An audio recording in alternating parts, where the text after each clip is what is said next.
Welcome back. So today what I'm actually going to do is talk to you about a camera I picked up for a upcoming concert that I'm going to be attending. And really it's kind of funny because the way that I found this camera, I probably would have never purchased this camera or even knew about it otherwise if I didn't look at it for this particular type of shooting. And just to give you some background, the last concert I attended, I actually took one of my Fujis with me. I think it was it was the XE3 over here. And I took I believe it was the 28 millimeter pancake lens that Viltrox has.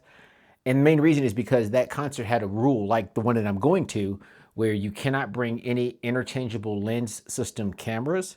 So I decided to make it as small as possible so it looked more like a point and shoot and security wouldn't give me a problem. It worked. I was able to get the concert or the camera in the concert. However, the shooting experience was pretty terrible because where I was sitting, that focal length, it just did not work. It was too far away. Even though the next concert I'm going to be a lot closer because I'm gonna be like very close to the stage. Not having that reach that I needed at the time and not even being able to change the reach because I'm trying to make it as small as possible and I couldn't take any of the larger lenses, really kind of defeated the purpose. And what ended up happening is I actually took a lot of pictures with my phone there because of that reason. So what I actually wanted to do, I got some requirements here, but I wanted to find something that number one was going to get me into the concert. So preferably a point and shoot that could give me additional reach. So depending on, what the performer is doing. Matter of fact, the next concert we're going to is in the same place, but they have, I think that concert we went to, they had 2 stages. This one, I believe, is going to have 4 stages. So the performer is going to be all over the place. So even though I'm going to be close to one of the stages, I may not be super close to the other one.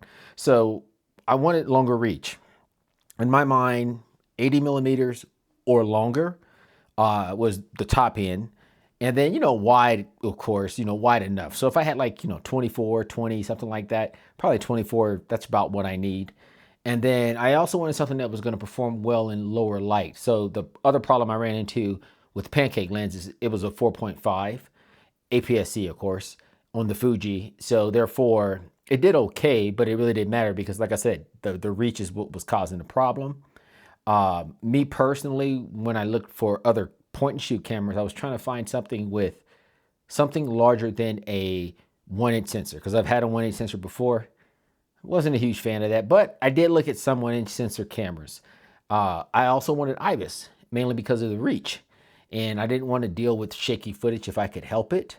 But then I also wanted the ability to be able to stop down to or I should say, lower the shutter speed, during times where maybe they're more like stagnant and I'm taking pictures of the performer. And then that way I can snap some pictures and they're not going to be shaky.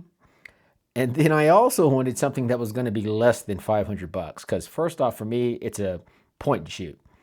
Most of my stuff is done on cameras like this, which is the XE5, interchangeable lens system cameras, which that's what I have. Didn't really want to put a whole lot into a point and shoot, but the good thing about the point and shoot or a cheap point and shoot is I'm not worried about a different lens system either. I can just pick any brand as long as it made sense for my requirements. And then the last thing was, if I could, I would like to have an EVF. If I couldn't get an EVF, I'd have been okay with just a tilt screen, something that flips out versus out to the side. Once again, I've had both screens. I prefer the flipping out. Didn't really like the XM5 back when I had that. But I have had, a bunch of Sonys with flip out screens. Love those. So those were our requirements. The candidates. What I found was there were kind of a lot of cameras that I thought were suitable for what I was actually looking to do, but they had various downsides. So I kind of not really racked and stacked them. I'll go through them and tell you so you can kind of see what I considered. And the only real, I would say, downside compared to what I ended up getting, I should say downside compared to my requirements. Number one being the X30. X30 was at the top of the list in the beginning because, well, it's a Fuji. I'm already used to their menu systems. I like the colors. What I didn't like with that camera, well, number one was the price because it's a Fuji, and pretty much all used Fujis are generally going to be overpriced still. And then the sensor was small. It was like less than a 1-inch sensor, and I had no desire to, number one, pay more for a smaller sensor when that's not what I actually wanted. But some of the other, like the zoom, the optical zoom, like I liked everything else about the camera. It's just those two things, didn't really care for. And like I said, the price being the main thing, because I'm still trying to keep it below 500 in good condition. The next camera was the RX100. That one was kind of all over the place. If I wanted to get back into the RX107 that I had before, well over 500 bucks, didn't really want that. Plus, I didn't really click with that camera to begin with. Once again, the other problem is that sensor is going to be bigger than the X30, but it's still smaller than Micro Four Thirds because it's a 1/8 sensor. It had a lot of upsides, though. Of course, it's a great camera if you're into that type of camera. Like I said, I owned it before. Couldn't really get into it, but I thought it did everything well as far as like autofocus and everything else. I did look at the older models. They stayed on the list, but they're still kind of high too, which kind of shocked me also. Granted, I did have that camera, but I sold it and actually made a pretty good profit off of it. So popular camera, so it must be a great camera. The next camera was one that came out, I think about 2011. It was the Olympus Stylus. Once again, you get back into that smaller sensor. So it's smaller than Micro Four Thirds, even though, yeah, I said Olympus. And it's older. But that camera was on the list for a while. I was just kind of torn just because the sensor size was so small. But I liked everything else about the camera. I mean, it had an EVF.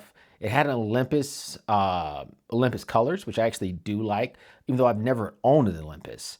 So I was like, okay, it'd be cool to add that, just to have something that I haven't actually owned before, which led me to the next Olympus, which was the Pen and the Pen Mini. It was kind of funny because I had actually pulled the trigger on a pen and the shipper canceled the order. Like something happened, but I was getting the pen with their kit lens that I believe goes up to, I think it's 82 millimeters, just because, the crops. Yeah, because it's their kit like 14 to 42. So that was like right in there. And then I could also add EVF. That one didn't come with EVF, but man, it was ridiculously cheap. I mean, that camera was like 200 and like, I think 49 bucks or something like that with the lens. So that's actually what I thought I was going to get. And because it was so cheap, I was just going to go buy the EVF. Once again, order got canceled, so I kept looking. The next camera, or the other camera that was on the list for a while, was the G100. If you're not familiar with the G100, when it came out, it was considered more of a vlogging camera, and it got, I would say, crucified because of that reason. A lot of the reviewers just tore it to shreds because it didn't do like video and vlogging as well as maybe like the ZV-1. But frankly, it is a great photography camera. And I was seeing those for around 300, 350, 400 bucks, like in brand new condition. So I kept that one on the list for a while. And once again, I was almost going to pull the trigger on that camera. However, once again, that camera is still, I would still have to get a lens. That wasn't with the lens. So I was still going to push it to like right at the top end of what I wanted to spend, which would have been okay. And just like the camera before it, those two are not interchangeable lens systems. So now I'm dealing with new, different lenses than the Fuji stuff. So wasn't too keen on that, which led me to the next point and shoot. And that's going to be your Lumix LX100. Couple of issues with this camera. No flip out screen. They're overpriced. As a matter of fact, the same thing I'm going to levy at this camera, the same criticism is going to go towards the next one, which was the Leica Type 109, which is basically the Leica variant of the Lumix, but it's even more expensive. So then the price for that too, and some.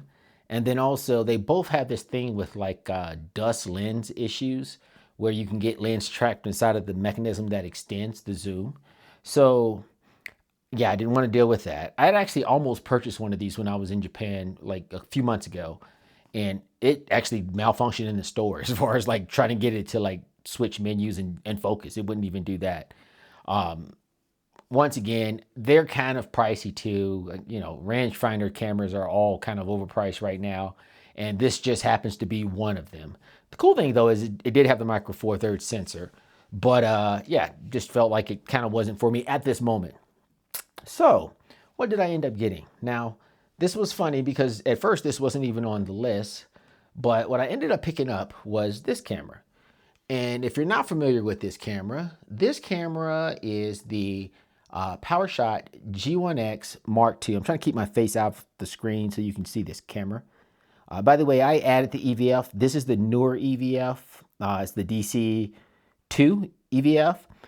Previously, I actually had a Canon M6, and I purchased the DC1 EVF, which I really, really liked, but I will say I like this one more. The resolution in this thing is super crisp. It's an OLED screen. It's just an awesome, awesome EVF. The other one was an awesome EVF.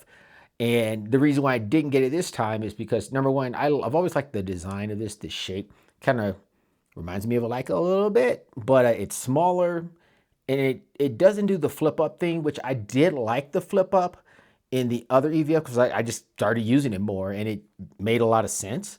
But it does have the flip out screen, which the M6 had, so I didn't really need to look down into the viewfinder when it flipped up to take pictures. I could just look at the screen.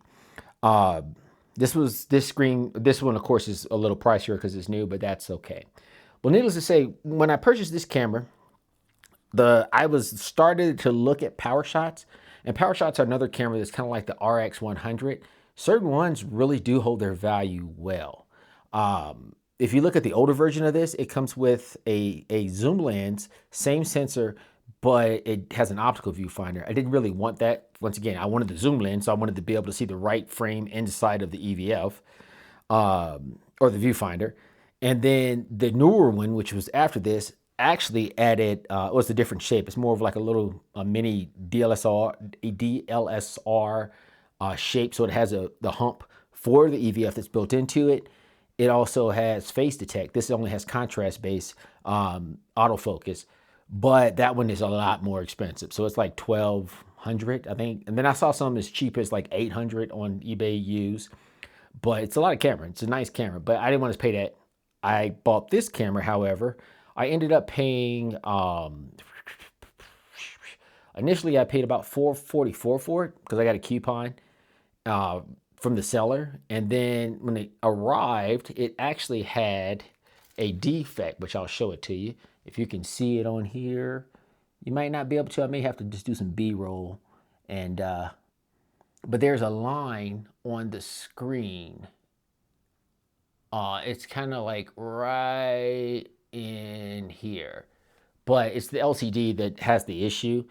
And so I went back and forth, and we talked about, getting a refund, getting the screen replaced, which was kind of pricey. Initially, we settled on an amount, and I basically told him we're going to settle on an amount so I can buy this, which is what I actually did. So I almost got this thing for free. But let's say without the camera plus the refund, I ended up getting, without the refund, if I didn't buy the EVF and I just bought the camera, I still ended up getting it below $400.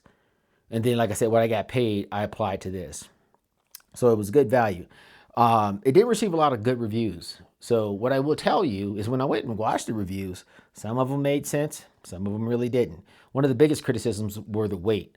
This camera weighs about 500 grams, which is still lighter than a Micro Four Thirds camera, the ones that I was looking at, including a lens with the equivalent range. And speaking of range, this has a 24 to 120 millimeter reach, which was actually longer than that kit lens that I was going to get on the Olympus. So I would have had to actually go to the next lens up, which was the lens that, like I said, was a little bit more pricey. I think it's 2.8. It's not even, this lens is a 2 to a 3.9. So it was even faster than that next step up for that zoom lens.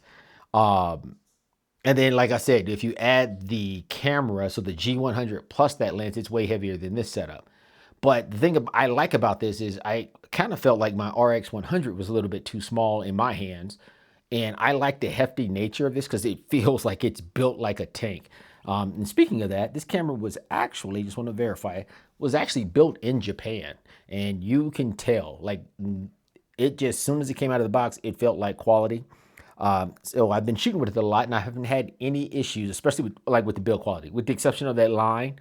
And the seller pretty much told me they think that it got damaged in shipping. No way to prove that or disprove it. But otherwise, everything works on the camera fine. It does have the tilting screen that I wanted.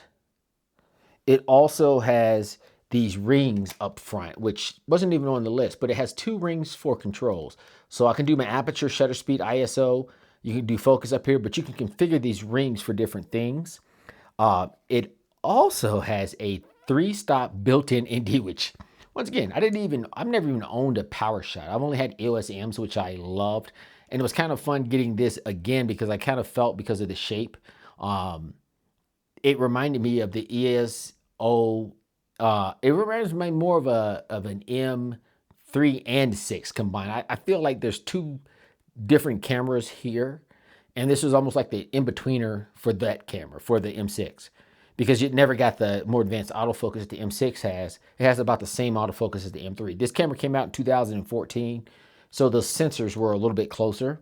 And then it cost, I should say, the heaviness of the camera kind of, I would say it exemplifies how well built it actually is and sturdy. So I'm not worried about this thing like lasting or, having any issues over time. I think it is actually probably going to be just like my M cameras that I used to have. And you got to remember that the EOS SM was never considered the top of the line camera for the Canon range. It was still more of an enthusiast line, and it was built well.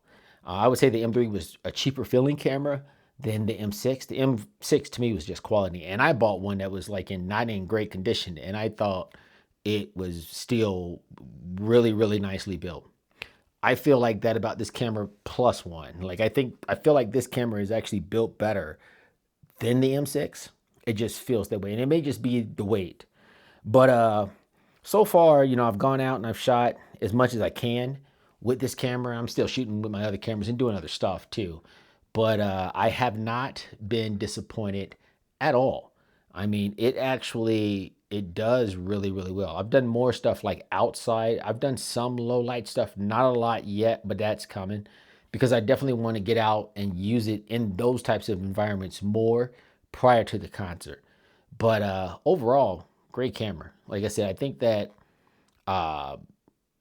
honestly, I'm just kind of shocked that I didn't know anything about it until I started looking for a camera for my next event. So if you got any questions about this camera, feel free, leave them down below in the comments section. Yeah, I would even say go on YouTube, man, because some of the YouTubers, like the stuff that they were saying about the camera, some of it, like I said, I concur with. Others is like, that to me is like a good thing. I will tell you that a lot of the other complaints about it were like the price, at the time, because it was like a $899 camera, I believe, which I can see that being a problem, if you start looking at some of the competitors, if they do certain things better. But because this camera is kind of like, it has this other weird advantage where the sensor isn't necessarily an APS-C size sensor, but it's still larger than a Mark IV third sensor. And I don't think I mentioned this, but it has a 1.5 inch 12.8 CMOS sensor. And yeah, megapixels are megapixels. I'm good with the 12.8, but it was actually less resolution than the previous model. But the fact that you have that larger sensor, like I loved that idea. Plus, this actually kind of reminds me of the LX100 sensor, where it's like a 16 megapixel sensor or whatever it is, but it only actually uses 12 or 13, but it's a Mark IV third sensor. This is kind of like that, but it's larger because the 1.5 inch sensor is larger than Mark IV thirds. Still not as large as APS-C.